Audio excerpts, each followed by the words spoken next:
Nígbà tí òwò ẹrú ń lọ lọ́wọ́ ní nǹkan bíi 400 years ago, orílẹ̀-èdè Cuba jẹ́ ọ̀kan gbòógì nínú àwọn orílẹ̀-èdè níbi tí wọ́n kó àwọn ìran Yorùbá lọ ní ìgbà náà. Nígbà tí àwọn ìran Yorùbá yìí dé orílẹ̀-èdè Cuba, wọ́n mú èdè, àṣà àti ìṣe Yorùbá títí dórí àwọn òrìṣà Yorùbá gbogbo ẹ̀ pátá ni wọ́n gbé dání. Báyìí ni wọ́n ṣe wá parapọ̀, ni wọ́n wá sọra wọn di Olúkúnmi.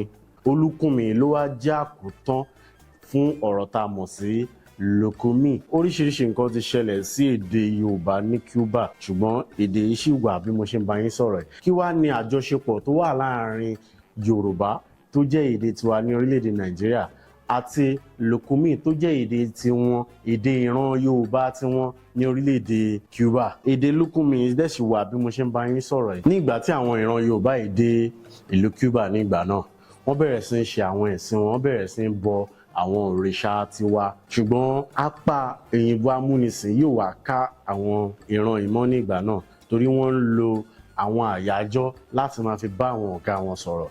Báyìí ni àwọn ọ̀gá wọn ṣe wá ṣe kíni, wọ́n wá sọ fún wọn pé wọ́n gbọ́dọ̀ ṣe àwọn ẹ̀sìn àjòjì mọ́ ní orílẹ̀-èdè Cuba. Tí ìwádìí sì fi yé mi pé 70% of the total population of 11 million Cubans ló ń ṣe ẹ̀sìn Afro-Caribbean spirituality ní eléyìí tó jẹ́ pé Olúkúnmi